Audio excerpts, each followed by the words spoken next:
નમસ્કાર દર્શક મિત્રો, પીટીએન સાથે હું રૂપલ ઠક્કર. એક નજર આજના મુખ્ય સમાચાર પર.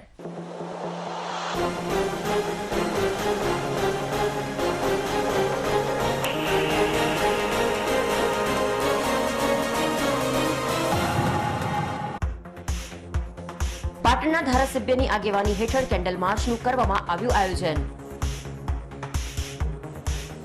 કોલકાતા તેમજ પાટણમાં 7 વર્ષની બાળા પર તાજેતરમાં જ થયેલા બળાત્કાર અને હત્યા જેવા પિશાચી કૃત્યોને વખોડી કાઢવા યોજાઈ રેલી. સમાજમાં આવા બનાવો બનતા અટકે તે હેતુથી યોજાઈ કેન્ડલ માર્ચ.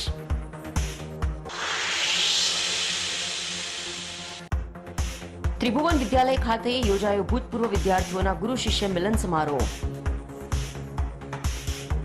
ભૂતપૂર્વ વિદ્યાર્થીઓને નકારાત્મક વિચારોને મનમાંથી કાઢીને હકારાત્મક અભિગમ અપનાવી આનંદ સાથે જીવવાનો આપ્યો મેસેજ. નિવૃત્ત થતા શિક્ષક મહેશભાઈ પટેલે હાઈસ્કૂલના સોલાર સિસ્ટમને ભેટ આપી સંસ્થાનો ઋણ ચૂકવવાના કરાયા પ્રયાસો.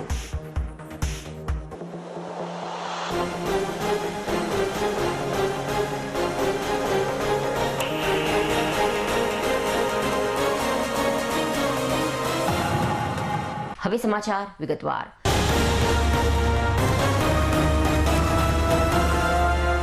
કોલકાતામાં ડોક્ટર યુવતી, ઉત્તરાખંડની યુવતી તેમજ પાટણમાં 7 વર્ષની બાળા પર તાજેતરમાં જ થયેલા બળાત્કાર અને હત્યા જેવા પિશાચી કૃત્યોને વખોડી કાઢવા તેમજ સમાજમાં આવા બનાવો બનતા અટકે તે હેતુથી પાટણના ધારાસભ્ય ડોક્ટર કિરીટ પટેલ દ્વારા કેન્ડલ માર્ચનું આયોજન કરવામાં આવ્યું હતું, જેમાં પાટણના નગરજનો જોડાયા હતા. કોલકાતામાં મહિલા ડોક્ટર સાથે દુષ્કર્મ આચરી હત્યાનો બનાવ બનતા ચકચાર મચી છે, જ્યારે ઉત્તરાખંડમાં પણ એક યુવતી પર બળાત્કાર કરી તેની નિર્મમ હત્યા કરવામાં આવી હતી. આ ઉપરાંત તાજેતરમાં પાટણમાં શ્રમિક પરિવારની ફૂલ જેવી કુમળી બાળાને હવસખોરોએ પીંખી નાખી હતી. આ રીતે સમાજમાં વધી રહેલી દુષ્કર્મની પિશાચી ઘટનાઓ અટકે તેમજ સાચા અર્થમાં રામ રાજ્ય સ્થપાય અને સમાજમાં જાગૃતિ આવે તે હેતુથી અને ભોગ બનનારના આત્માને શાંતિ મળે તે હેતુથી પાટણમાં ધારાસભ્ય ડોક્ટર કિરીટ પટેલ દ્વારા કેન્ડલ માર્ચનું આયોજન કરવામાં આવ્યું હતું. આ કેન્ડલ માર્ચમાં 3 દરવાજાથી નીકળી બગવાડા દરવાજા સંપન્ન થઈ હતી. આ કેન્ડલ યાત્રામાં પાટણ શહેરના નગરજનોએ, સ્વૈચ્છિક સંસ્થાઓ સામાજિક જાગૃતિ અર્થે જોડાયા હતા. દિવસે દિવસે જે રીતે મહિલાઓ ઉપર અત્યાચાર વધતો જાય છે. થોડા દિવસ પહેલા પાટણની અંદર 7 વર્ષની એક નાની બાળકી ઉપર બળાત્કાર થયો. એના પહેલા કલકત્તાની અંદર રેસિડેન્શિયલ ડોક્ટર મહિલા ઉપર બળાત્કાર થયો, એનો ખૂન કરી દેવામાં આવ્યું. ઉત્તરાખંડની અંદર પણ નર્સ ઉપર બળાત્કાર કરી અને એનો ખૂન કરી દેવામાં આવ્યું. 7 દિવસ પછી એની લાશ મળી. સામાન્ય રીતે ડૉક્ટર હોય કે નર્સ હોય એ સમાજની અંદર આગવી પ્રતિષ્ઠા ધરાવતા હોય છે અને દર્દીઓની સેવા કરતા હોય છે. ત્યારે મહિલા ઉપરનો અત્યાચાર તો ના જ ચલાવી લેવાય, પરંતુ જે રીતે નર્સ અને ડૉક્ટર ઉપર આ રીતે બળાત્કાર કરી અને એમનો મર્ડર કરી દેવામાં આવે, ખૂન કરી દેવામાં આવે, મને લાગે છે રોજ જો આવું ચાલશે તો ડૉક્ટર અને નર્સ પણ લોકોની સેવા કરવાનું વિચારશે અથવા કોઈ ડૉક્ટર કે નર્સ થવાનું પણ વિચારશે નહીં, અને એના લીધે સમાજની અંદર ગંભીર સમસ્યા પેદા થશે.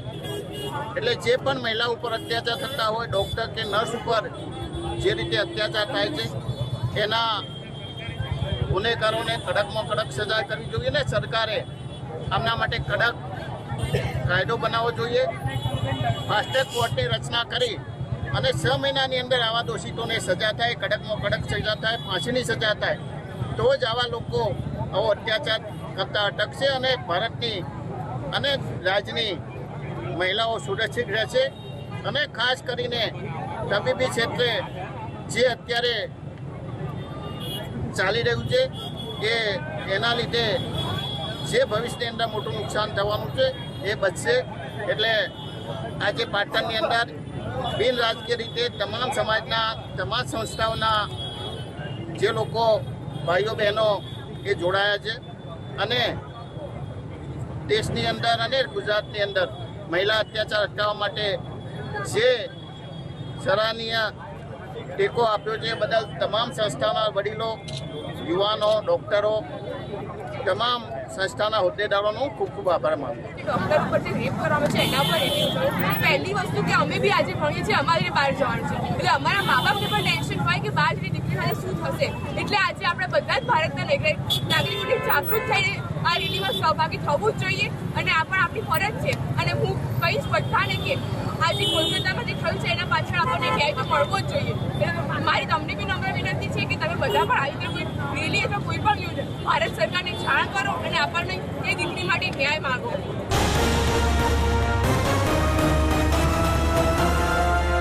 પાટણ સ્થિત પાટણવાળા આદિત્ય બ્રહ્મ સમાજ દ્વારા સોમવારે અને રક્ષાબંધન નિમિત્તે સાબરકાંઠા જિલ્લામાં આવેલ વડાલી ખાતે સંત દોલતરામ બાપુના આશ્રમ ખાતે વૈદિક મંત્રોચ્ચાર વચ્ચે વિધિ વિધાન સાથે તમામ ભૂદેવે યજ્ઞ પવિત્ર બદલવાની વિધિ પૂર્ણ કરી હતી.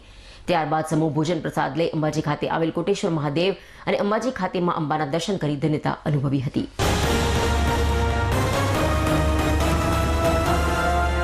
પાટણની ઐતિહાસિક શ્રીમંત ફતેહસિંહ રાવ સાર્વજનિક પુસ્તકાલય અને યમુનાવાડી ટ્રસ્ટીઓના સહયોગથી રવિવારે સાંજે 5 થી 6 કલાક સુધી શિવ મહિમન સ્તોત્રના પાઠનું ગાન તેની સમજ પાટણના કથાકાર વિદ્વાન વક્તા શિવોપાસક એવા રેખાબેન જાની દ્વારા આપવામાં આવી હતી. ભગવાન શિવ સાથે ભક્તિથી જોડાવા માટે અને ભોળાનાથ શંભુને આરાધવાનો ઉત્તમ માસ એટલે શ્રાવણ માસ. શિવ મહિમન સ્તોત્રના રચયિતા પરમ શિવ ભક્ત ગંધર્વરાજ પુષ્પદંત હતા. પુષ્પદંત દ્વારા શિવ નિર્માલ્યનો અપરાધ કરી બેસવાથી રાજાએ દંડ કર્યો અને કારાગારમાં પૂર્યો. ત્યારે તેઓએ શિવનો મહિમા વર્ણવતા શિવ મહિમન સ્તોત્રની રચના કરી હતી. ભગવાન શિવના ગુણગાન, અપરાધ ક્ષમા વગેરે દ્વારા આરાધના કરવામાં આવે છે, જેનું સુંદર વર્ણન સરળ ગુજરાતી ભાષામાં વક્તા રેખાબેન જાની દ્વારા પ્રભાવશાળી ધર્મમય વાણીમાં કરવામાં આવ્યું હતું. આ પ્રસંગે પ્રમુખ ડોક્ટર શૈલેષ સોમપુરા દ્વારા પવિત્ર શ્રાવણ માસમાં આ સ્તોત્રના પાઠના આયોજનમાં સાથ સહકાર આપનાર ધાર્મિક જનતાનો આભાર માનવામાં આવ્યો હતો. શિવ ભક્તો માટે પ્રસાદ તથા અન્ય વ્યવસ્થા ડોક્ટર શરદભાઈ પટેલના સૌજન્યથી કરવામાં આવી હતી. વક્તાનો પરિચય નગીનભાઈએ આપ્યો હતો. આ પ્રસંગે મોટી સંખ્યામાં પાટણની ધર્મપ્રેમી જનતા, કારોબારી સભ્યો અને મને જાણો પરિવારના સભ્યો ઉપસ્થિત રહ્યા હતા. આભાર વિધિ માસુભાઈ મોદીએ કરી હતી.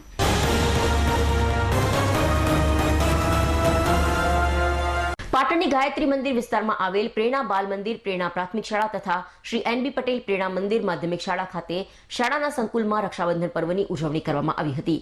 તેમાં બાળકોએ અવનવી રાખડી બનાવી હતી અને તે રાખડી શાળાના વિદ્યાર્થીઓને બાંધી હતી. અને ભાઈ લાંબી ઉંમર જીવે અને ભણવામાં હોશિયાર થાય તેવું બહેનોએ કહ્યું હતું. અને ભાઈઓએ બહેનને અલગ અલગ ગિફ્ટ આપીને બહેનની રક્ષા કરવાનું વચન આપ્યું હતું અને ભાઈ બહેનનું મોં મીઠું કરાવ્યું હતું. આ રક્ષાબંધનનો પર્વ શાળાના આચાર્ય અને સ્ટાફ મિત્રો સાથે રહીને ઉજવવામાં આવ્યો હતો. આ કાર્યક્રમ શાળાના સંચાલક અરુણાબેન પટેલ તથા શાળા પરિવારે કર્યું હતું.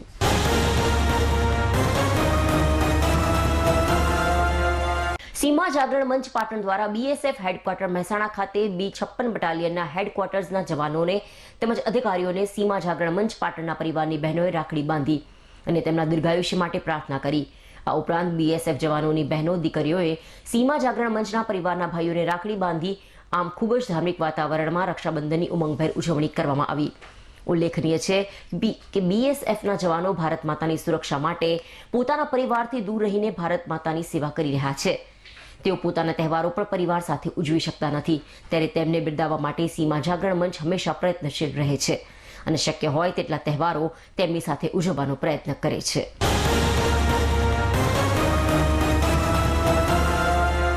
ચાણસ્મા તાલુકાની લણવા ત્રિભુવન વિદ્યાલયના શિક્ષક મહેશભાઈ પટેલના નિવૃત્તિ વિદાય પ્રસંગે ભૂતપૂર્વ વિદ્યાર્થીઓના ગુરુ શિષ્ય મિલન સમારોહનું પ્રેરક આયોજન કરવામાં આવ્યું હતું, જેમાં નિવૃત્ત થતા ગણિત વિજ્ઞાન શિક્ષક મહેશભાઈ પટેલ દ્વારા શાળાના તમામ પૂર્વ વિદ્યાર્થીઓ સાથે રંગબેરંગી ફુગ્ગા આકાશમાં ઉડાડીને તેની સાથોસાથ પોતાનામાં રહેલ નકારાત્મક ઉર્જા મનમાંથી કાઢીને જીવનમાં હકારાત્મક અભિગમ અપનાવીને આનંદ સાથે જીવવાનો મેસેજ આપ્યો હતો.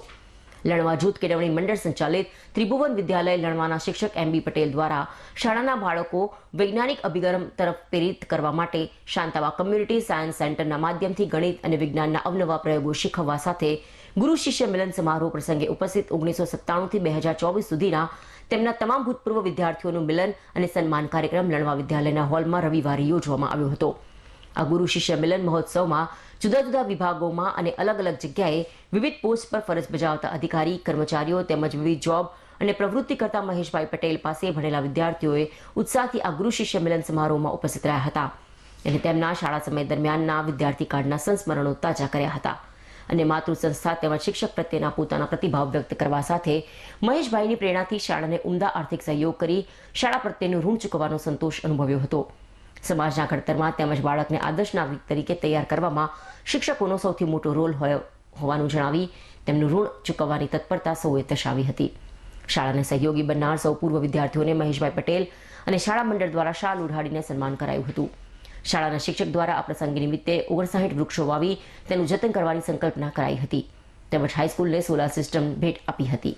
કાર્યક્રમમાં શાળા સંચાલક મંડળના મંત્રી, કારોબારી સભ્યો તેમજ શાળામાં શિક્ષણ મેળવે વિદ્યાર્થીઓ, ભાઈ બહેનો ઉપસ્થિત રહ્યા હતા. વિદ્યાલયમાં છેલ્લા 27 વર્ષથી નિષ્ઠાપૂર્વક કામ કરું શિક્ષક તરીકે અને વિદ્યાર્થીઓનો પ્રેમ એટલો બધો મળ્યો છે કે આજે મેં 2024 સુધીના 1997 થી 2024 સુધીના જે વિદ્યાર્થીઓનો મારે કોન્ટેક્ટ થયો છે એમનું ભૂતપૂર્વ વિદ્યાર્થી મિલન રાખેલું છે. અહીંયા એક વિદ્યાર્થીએ તો 5 લાખનું દાન જાહેર કરી દીધું મને મળતાની તરત જ કે મારે 5 લાખ રૂપિયાનું દાન આપવું છે. અને મને એમ થયું કે આ વિદ્યાર્થીઓ હવે એસી વગર બેસે છે તો કારણ પૂછ્યું સાહેબને તો કે ભાઈ લાઇટ બિલ વધારે આવે છે એટલે મેં કહ્યું કે હું 1.5 લાખ રૂપિયા સોલર માટે આપીશ અને બીજા 1.5 લાખ રૂપિયા અમારા વિદ્યાર્થીઓ દ્વારા મેળવીને આપીશ. એમ 3 લાખ રૂપિયા સોલર માટે પણ હું આપું છું. ગઈકાલે મારો જન્મદિવસ ગયો એમાં અમે 58મો જન્મદિવસ પૂરો થઈને 59મો હતો. 59 વૃક્ષો વાયા છે, વૃક્ષોનું જતન કરવાનું છે અને એ રીતે અમે નેમ રાખી છે. સામે મારું સાયન્સ સેન્ટર ચાલે છે એમાં કોઈ પણ વિદ્યાર્થી 24 કલાક અમારું સાયન્સ સેન્ટર ખુલ્લું હોય છે. વિજ્ઞાનના પ્રયોગો ગમે તે ફિઝિક્સ, કેમેસ્ટ્રી, બાયોલોજી ગમે તે પ્રયોગો એને કરવા આવે તો છૂટ છે. અને સેલાવી વૃદ્ધાશ્રમમાં મારા જન્મદિવસે મેં વૃદ્ધોને મારા મા બાપ સમજીને એમને સરસ રીતે ભોજન પણ અમે આપી છે. અને આજે મેં ફુગ્ગાનો મેસેજ મારો એવો છે કે કેટલાક લોકો નેગેટિવ થિંકિંગ કરે છે જેની આડઅસર બોડી ઉપર પણ થાય છે. જીવનની અંદર ક્યારેય નેગેટિવ થિંકિંગ ના કરશો, પોઝિટિવ થિંકિંગ કરો. અને આજે પણ તમારા મગજમાં કોઈ શિક્ષક પ્રત્યે, કોઈ મિત્ર પ્રત્યે કે મારા ભૂતપૂર્વ વિદ્યાર્થીઓને મારા પ્રત્યે કંઈ હોય તો એ કાઢી નાખો. હવે અમે રિટાયર થઈ ગયા છીએ અને જેમ હવામાં ફુગ્ગા દૂર જતા રહે એમ આપણા મગજમાંથી નેગેટિવ થિંકિંગ દૂર કરો.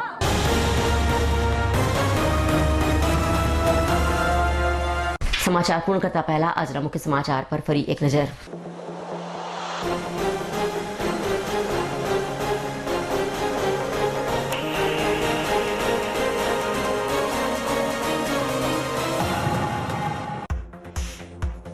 પાટણના ધારાસભ્યની આગેવાની હેઠળ કેન્ડલ માર્ચનું કરવામાં આવ્યું આયોજન.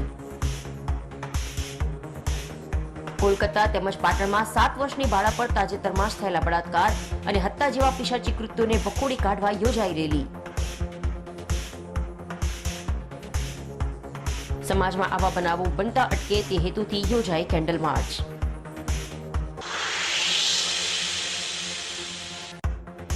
ત્રિભુવન વિદ્યાલય ખાતે યોજાયો ભૂતપૂર્વ વિદ્યાર્થીઓના ગુરુ શિષ્ય મિલન સમારોહ. ભૂતપૂર્વ વિદ્યાર્થીઓને નકારાત્મક વિચારોને મનમાંથી કાઢીને હકારાત્મક અભિગમ અપનાવી આનંદ સાથે જીવવાનો આપ્યો મેસેજ. નિવૃત્ત થતા શિક્ષક મહેશભાઈ પટેલે હાઈસ્કૂલના સોલાર સિસ્ટમને ભેટ આપી સંસ્થાનું ઋણ ચૂકવવાના કરાયા પ્રયાસો.